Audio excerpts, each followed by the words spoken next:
ये कितना देश को शर्मसारित किए, देश में इस राज का शर्मसारित किए हैं, उसके बाद माफी मांग लीजिएगा।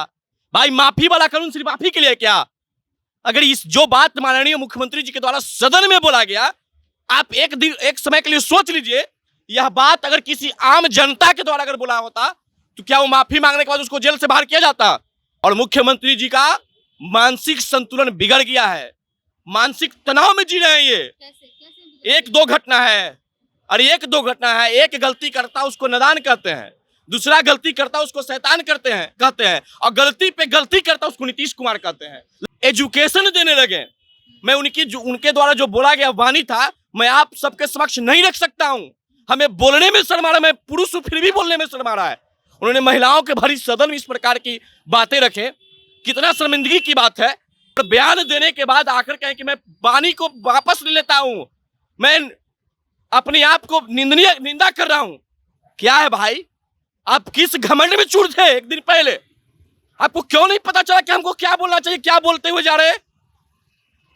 और धन्य हमारे बिहार के डिप्टी सीएम, उनके बगल में बैठ के ठहाका लगा रहे हैं।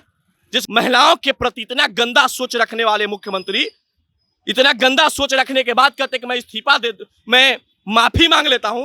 क्या ये माफी से पूरे महिलाओं को जो आहत पहुंचा है वो आहत खत्म होगा क्या? और किसी गरीब के जन्मदिन पर बधाई दिए जाते तो कम से कम कुछ होता है, कप चाय जरूर पीता था। लेकिन मैं अपने राजा को जन्मदिन की बधाई मनाने के लिए हमारी महिला गई तो उनको लाठी डंडे और आंसू गैस के गोले और वाटर कैनन का प्रयोग किया गया। झूठा बड़का झूठा प्रधानमंत्री से बड़का झूठा बिहार के मुख्यमंत्री हैं, तो आप भी उसी कैटेगरी में शामिल हो गए। आपने भी जी आंगनबाड़ी महिलाओं के लिए बात कहा था, अभी नहीं पूरा किए हैं, तो अब भी बड़का झूठा है। ये पलटू कुमार के बाद पलटू प्रसाद यादव जी भी है। ये काल तेजस्वी प्रसाद यादव जी बोल रहे थे कि नीतीश कुमार जी ने सदन में जो बात बोले वो एक एजुकेशन दे रहे थे। तो एजुकेशन देने का जगह सदन है क्या? एजुकेशन देने का जगह सदन है? अरे आपको इतना ही इच्छा जागृत हो गया है कि हमको पढ़ाना चाहिए, तो आप मुख्यमंत्री से इस्तीफा देके किसी कॉलेज, किसी हाई स्कूल के क्लास में जाके पढ़ाइए ना। मुख्यमंत्री नीतीश कुमार के बयान के बाद हर जगह देखा जा रहा है कि मुख्यमंत्री नीतीश कुमार के बयान का विरोध किया जा रहा है, पुतला दहन हो रहा है और लोग जो है वो मांग कर रहे हैं कि मुख्यमंत्री अपना गद्दी छोड़ दे। हमारे साथ युवा नेता पुरुषोत्तम है, इन्हीं से जानेंगे कि क्या कुछ कहना है। मुख्यमंत्री नीतीश कुमार माफी मांग लिए, उसके बावजूद भी इस तरीके से लोग कह रहे हैं कि माफी मांगने से नहीं होगा, गद्दी छोड़ो, गद्दी छोड़ो। आपकी क्या सोच? ये माफीनामा वाला जो शब्द है, ये कितना देश को शर्मसारित किए, देश में इस राज का शर्मसारित किए हैं, उसके बाद माफी मांग लीजिएगा। भाई माफी वाला कानून सिर्फ माफी के लिए क्या? अगर इस जो बात माननीय मुख्यमंत्री जी के द्वारा सदन में बोला गया, आप एक समय के लिए सोच लीजिए, यह बात अगर किसी आम जनता के द्वारा अगर बोला होता तो क्या वो माफी मांगने के बाद उसको जेल से बाहर किया जाता? तो फिर आप माफी क्यों? आप इस्तीफा दीजिए। इस बिहार को माफी नहीं चाहिए, आपका इस्तीफा चाहिए। और मुख्यमंत्री जी का मानसिक संतुलन बिगड़ गया है, मानसिक तनाव में जी रहे हैं। ये एक दो घटना है, अरे एक दो घटना है। एक गलती करता उसको नादान कहते हैं, दूसरा गलती करता उसको शैतान कहते हैं, और गलती पे गलती करता उसको नीतीश कुमार कहते हैं। लगातार गलती कर रहे हैं। बताइए ना, गए थे महावीर चौधरी जी के जयंती के अवसर पर, तो उनके पुण्यात्मा को भी पुष्प अर्पित करेंगे, तो उनके बेटे को ही पुष्प अर्पित कर रहे थे। उसके बाद उद्घाटन में गए, बख्तियारपुर। देखिए, कुछ शब्द जो होता है ना, पर्दा के अंदर रहता है, उस शब्द को पर्दाफाश करने की आवश्यकता नहीं है। लेकिन मुख्यमंत्री जी कल क्या सदन के अंदर करने लगे? परसों एजुकेशन देने लगे। मैं उनके द्वारा जो बोला गया वाणी था, मैं आप सबके समक्ष नहीं रख सकता हूं। हमें बोलने में शर्म आ रहा है, मैं पुरुष हूं फिर भी बोलने में शर्म आ रहा है। उन्होंने महिलाओं के भरी सदन में इस प्रकार की बातें रखे, कितना शर्मिंदगी की बात है। पूरे देश के किसी राज्य में अपने सदन में बतौर मुख्य अतिथि को इस प्रकार का बयान देते हुए नहीं सुने होंगे। और बयान देने के बाद आकर कहें कि मैं वाणी को वापस ले लेता हूं, मैं अपने आप को निंदा कर रहा हूं। क्या है भाई, आप किस घमंड में चूर थे? एक दिन पहले आपको क्यों नहीं पता चला कि हमको क्या बोलना चाहिए, क्या बोलते हुए जा रहे हैं? और धन्य हमारे बिहार के डिप्टी सीएम, उनके बगल में बैठ के ठहाका लगा रहे हैं। जैसे लग रहा है कि नीतीश कुमार कोई शायरी करे, कोई चुटकुला करे। महिलाओं के खिलाफ, महिलाओं के प्रति इतना गंदा सोच रखने वाले मुख्यमंत्री, इतना गंदा सोच रखने के बाद कहते कि मैं इस्तीफा दे, मैं माफी मांग लेता हूं। क्या ये माफी से पूरे महिलाओं को जो आहत पहुंचा है वो आहत खत्म होगा क्या? कहते हैं कि हम मुख्यमंत्री जो है महिलाओं के वोट से बनते हैं और महिलाओं का जो है पूरा सपोर्ट रहता है, एजुकेट किए हैं वो महिलाओं को सपोर्ट रहने के बावजूद महिलाओं के लिए मुख्यमंत्री जी क्या किए? गंदी गंदी बातें सदन में किए, शराबबंदी किए थे। शराबबंदी कितना है सफल? आप दिखाइए, आप पत्रकारिता करती हैं, आप देखिए ना कि डेली न्यूज़पेपर में छपा होता है कि यहाँ इतना शराब पकड़ा गया, आज वहां उतना शराब पकड़ा गया, आज वहां उतना शराब पकड़ा गया। तो कहाँ शराबबंदी है? आंगनबाड़ी सेविका वाली महिलाओं को आपने पीटा सड़कों पे, इससे महिला का क्या हो सकता है अपमान? लगातार ये सरकार महिलाओं को वोट लेकर के महिलाओं को गुमराह किया, महिलाओं को बदनाम किए हैं। इन्होंने महिलाओं के सम्मान में अभी तक एक भी योजना नहीं लाया है, सिर्फ और सिर्फ महिलाओं के नाम पर राजनीति करके महिलाओं के ऊपर डंडा चलवाया है। आज दुर्भाग्यपूर्ण स्थिति है कि सुबह सुबह हमारे देश के महिलाओं के ऊपर लाठी डंडे से पीटा गया, जैसे मानो को कश्मीर का आतंकवादी आ गए हैं बिहार में। अरे अपना हक मांगने का अधिकार किसको नहीं है इस सरकार के पास?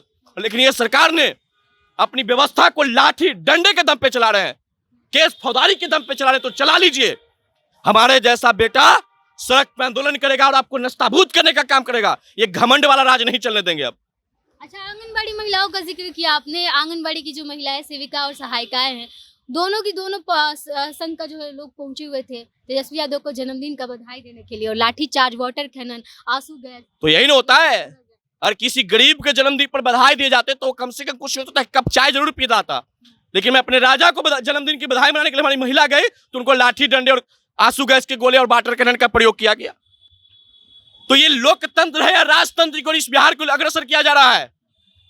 इस बिहार में सबको अपना मांग रखने का अधिकार है, और मांग रखने का मतलब लाठी डंडे आप दीजिएगा तो 24 और 25 का चुनाव नजदीक में है, आपको नस्ताभूत कर देगी इस बिहार की महिला। तेजस्वी यादव भले भूल गए होंगे, जब सरकार में बाहर थे उन्होंने क्या कहा था आंगनबाड़ी महिलाओं के लिए कि जब मैं सरकार में आऊंगा तो आप लोग को मानदेय बढ़ा देंगे। आप सरकार में आ गए कि नहीं आ गए? और ये सरकार में रहने से पहले क्या बोलते थे? बड़का झूठा प्रधानमंत्री से बड़का झूठा बिहार के मुख्यमंत्री हैं। तो आप भी उसी कैटेगरी में शामिल हो गए। आपने भी जी आंगनबाड़ी महिलाओं के लिए बात कहा था, अभी नहीं पूरा किए हैं, तो अभी बड़का झूठा है। ये पलटू कुमार के बाद पलटू प्रसाद यादव जी भी है। ये सिर्फ और सिर्फ महिलाओं, युवाओं, शोषित वंचित के नाम पे उन लोगों को गुमराह करके राज कर रहे हैं। लेकिन हर लोग, अब पढ़ा लिखा समाज है, इनको हर लोग इनको जवाब देगा इस बार। कह रहे हैं कि महिलाएं जो है वो शिक्षित हुई है और पुरुषों को जो है रोजगार दिए हैं। अरे भैया मेरे, आप ये बताइए ना, कल तेजस्वी प्रसाद यादव जी बोल रहे थे कि नीतीश कुमार जी ने सदन में जो बात बोले वो एक एजुकेशन दे रहे थे। तो एजुकेशन देने का जगह सदन है क्या? एजुकेशन देने का जगह सदन है? अरे आपको इतना ही इच्छा जागृत हो गया है कि हमको पढ़ाना चाहिए, तो आप मुख्यमंत्री से इस्तीफा देके किसी कॉलेज, किसी हाई स्कूल के क्लास में जाके पढ़ाइए ना। ये सदन कोई शिक्षा देने की जगह नहीं है। और आप जितना भद्दी शिक्षा दे रहे थे, माफ करिएगा साहब, ये शिक्षा बिहार की जनता को नहीं चाहिए। ये 1990 वाला बिहार की जनता नहीं है। अरे आपके यहाँ हैसियत औकात नहीं है बच्चों को पढ़ाने का। लोग कोटा, दिल्ली, राजस्थान जाकर के इतना शिक्षा ग्रहण कर लिए कि हमको क्या करना चाहिए आपको बताने की जरूरत नहीं है। आज आरजेडी कार्यालय में जन्मदिन मन रहा था तेजस्वी यादव का। सब लोग कह रहे थे कि मुख्यमंत्री नीतीश कुमार अब पीएम बनेंगे, तेजस्वी यादव अब सीएम बनेंगे, पीएम बनेंगे। और इनके सहयोगी, जनता का पूरा साथ। हाँ, इनका सहयोगी भी एक व्यक्ति थे आरसीपी सिंह, जिन्होंने इनको बता दिया था पीएम का मतलब पी से मतलब पलटी, एम से मतलब मार। निश्चित रूप से ये बनेगा, बने भी हैं, अब फिर से बनेंगे। इनका कोई बहावना नहीं है। इनके ऊपर कोई विश्वास के साथ ये कह दे कि अब ये मुख्यमंत्री जी पलटी कभी नहीं मारेंगे, तो उसके अंदर गलतफहमी है। ये कभी भी किसी भी वक्त पलटी मारने वाला व्यक्ति है।